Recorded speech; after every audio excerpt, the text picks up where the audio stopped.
Setting goals for yourself can be the difference between completing the tasks you actually set out to do or procrastinating indefinitely. When it comes to mixing music, this can also cause issues if you're not sure how to actually reach your goal. Just because you set a goal doesn't necessarily mean you know how to get to it. Hey everyone, my name is Ian Bieto, and in this video, I'm gonna go over with you exactly how it is I'm able to manage myself, keep my projects organized, and stay focused on the task at hand to reach my goals without wasting my own time. I'm gonna give you the top 5 things that I do in every single session to make sure I'm staying on track. Now, while this first step might seem a little obvious, the first step to achieving any goal is realizing what that goal even is. The second step is using a template. All right, so this is what my Ableton template looks like. I have it here in a folder that I made for myself called templates, and I just try to keep it as up to date as possible, and that way I always know where it is. And what I do is I take this, I put it in here, so as you can see in here, it's named that, whatever. I already did the work, I'm not gonna do it again, and this is what it'll look like. The stems that the artist sent me are actually inside of this, and the reason you do that is so that it will appear here in current projects. And when you open it up, everything is organized, you don't lose track of anything.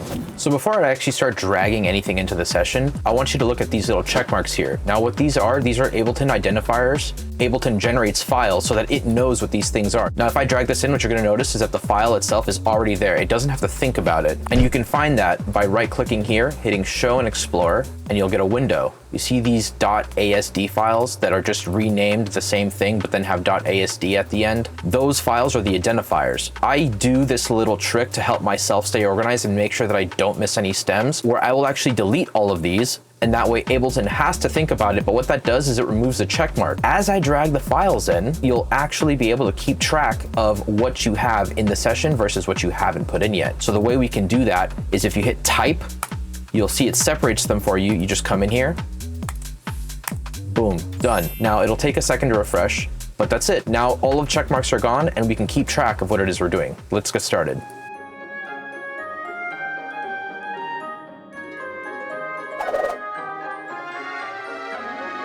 And as we wait for Ableton to just kind of recognize all these files, we can just go in here and start cleaning stuff up. Now, not everything is going to fit your template perfectly, and that's totally fine. You just make adjustments as you go. Your template is there to save you time at the end of the day, create less stress for you. Look how much work I didn't have to do because everything's already color-coded. Easy. The third thing that I do is use a reference track. I picked a track that I already worked on that I know sounds good, that we've played out. Basically, it is trustworthy, and I just drag it in here just to kind of make it fit better to our use case here. We know at 49, so we'll just move this drop here over to 49. Now, I would not recommend that you enable warp for a reference track because it skews your transients and does a bunch of weird stuff. And this is strictly to compare your mix against something you know works. So the way you would set up a reference track like this is by just creating a brand new track. You can color it whatever you want. I like to make mine gray. First thing you're gonna do, turn that off. You see how loud this crap is? You don't want it destroying you at reference volume because guess what? This track is not that loud yet. So what we do is, aside from bringing down the level on the mixer, you want to bypass your master effects. And the way you do that is in this little window here, you select external output. And what that does is it bypasses whatever you have on your master chain. That way this is completely unaffected. And you know, I really need to make an updated template before I put this on Patreon, but you should have your metering here and we don't have to have it enabled to see what it's doing.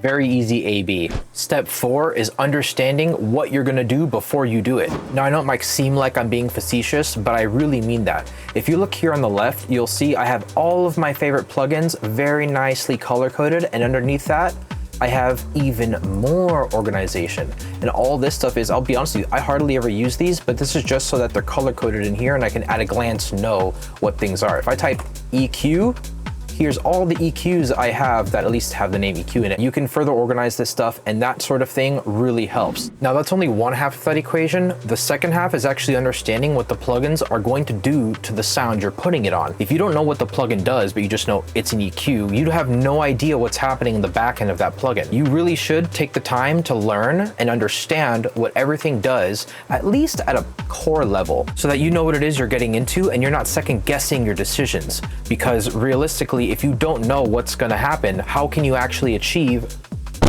the goal you set in mind, the sound you're trying to achieve, whatever it is you're trying to bring out of the speakers to the listener's ear. You could have the clearest picture of what that sounds like in your own head, but if you don't know how to get there, there's a missing link.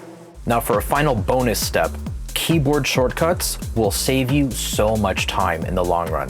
I'm not even joking when I tell you that these seconds add up. Instead of sitting there and clicking to go and navigate to the mixer, just press tab. Instead of sitting there and finding what button it is or where the button went to flip the view if you're looking at the clip or the plugin, shift tab. I'll put my favorite ones on the screen, that way you guys can screenshot this and start implementing them into your own workflow.